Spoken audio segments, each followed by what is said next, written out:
Assalamualaikum warahmatullahi wabarakatuh. Salam dan bahagia, Bapak Ibu guru hebat. Saya Lisdani Susnafiah, calon guru penggerak angkatan 10 dari SMP Negeri 2 Kembang, Kabupaten Jepara. Video ini berisi tentang koneksi antar materi modul 2.1.A.8 mengenai pembelajaran berdiferensiasi. Apa itu pembelajaran berdiferensiasi? Pembelajaran berdiferensiasi merupakan usaha guru dalam menyesuaikan proses pembelajaran di kelas untuk memenuhi kebutuhan belajar individu murid. Artinya, pembelajaran berdiferensiasi adalah pembelajaran untuk mendukung semua murid di kelas kita. Ingat bahwa setiap murid adalah unik. Mereka punya kelebihan dan kekurangannya masing-masing. Begitu pula dengan minat, gaya belajar, kebiasaan, pola pikir, kemampuan literasi, dan lain-lain. Pasti berbeda kan? Nah, disinilah diperlukan usaha guru untuk dapat memenuhi kebutuhan belajar murid yang berbeda-beda agar mereka merasa nyaman saat belajar di kelas. Tentunya, agar tujuan pembelajaran dapat tercapai.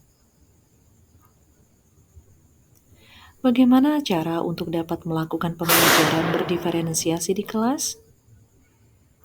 Agar dapat melakukan pembelajaran berdiferensiasi, hal yang harus kita lakukan adalah memahami tujuan pembelajaran, mengetahui dan merespons kebutuhan belajar murid, menciptakan lingkungan belajar yang mengundang murid untuk belajar, melakukan manajemen kelas yang efektif, dan melakukan penilaian berkelanjutan. Berkaitan dengan kebutuhan belajar murid, guru harus memahami 3 aspek berikut. Yang pertama, kesiapan belajar murid atau readiness. 2, minat murid. Dan yang ketiga, profil belajar murid. Kesiapan belajar murid mengharuskan guru untuk menilai pengetahuan awal dan menentukan apa yang telah murid ketahui dan di mana murid berada. Sedangkan minat murid pasti berbeda-beda. Minat adalah salah satu motivator penting bagi murid untuk terlibat aktif dalam proses pembelajaran. Profil belajar murid berhubungan dengan lingkungan, budaya, gaya belajar, dan kecerdasan majemuk. Kebutuhan belajar murid dapat diidentifikasi berdasarkan cara berikut. Yang pertama, mengamati perilaku murid. Yang kedua, mengidentifikasi pengetahuan awal. Yang ketiga, membaca rapor murid di kelas sebelumnya. Yang keempat, mereview dan melakukan refleksi terhadap praktik pengajaran.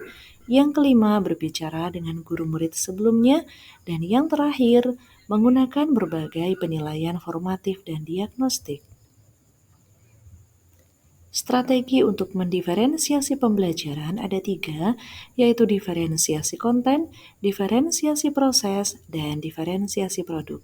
Kita bisa menggunakan salah satu atau mengkombinasi bentuk dari diferensiasi tersebut.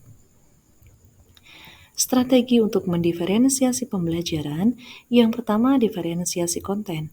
Berkaitan dengan apa yang kita ajarkan seperti materi, konsep, atau keterampilan yang pernah dipelajari berdasarkan kurikulum.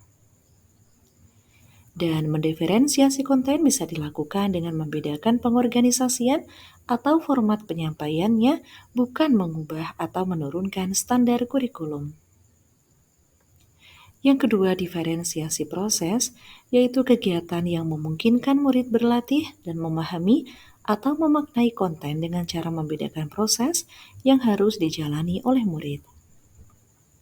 Sedangkan diferensiasi produk adalah bukti yang menunjukkan apa yang murid telah pahami dengan cara membedakan atau memodifikasi produk sebagai hasil belajar murid, hasil latihan penerapan, dan pengembangan apa yang telah dipelajari.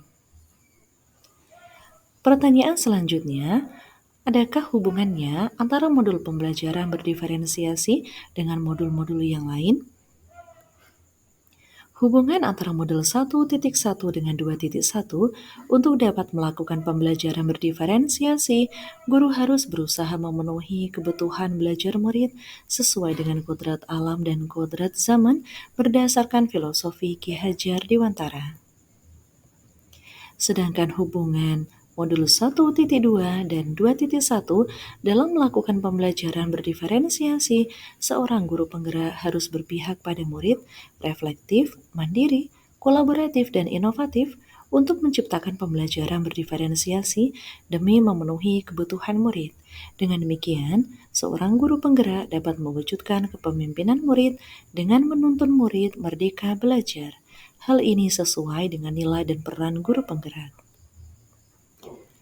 Hubungan antara modul 1.3 dengan 2.1, pembelajaran berdiferensiasi dapat menjadi salah satu strategi untuk mewujudkan visi guru penggerak yang berpihak pada murid. Modul 1.4 dan 2.1 dalam melaksanakan pembelajaran berdiferensiasi antara guru dan murid harus ada kesepakatan kelas terlebih dahulu agar proses pembelajaran dapat berjalan dengan baik sesuai dengan nilai-nilai budaya positif. Demikian pemaparan koneksi antar materi modul 2.1. Semoga menginspirasi. Terima kasih. Salam guru penggerak, tergerak, bergerak, menggerakkan. Wassalamualaikum warahmatullahi wabarakatuh.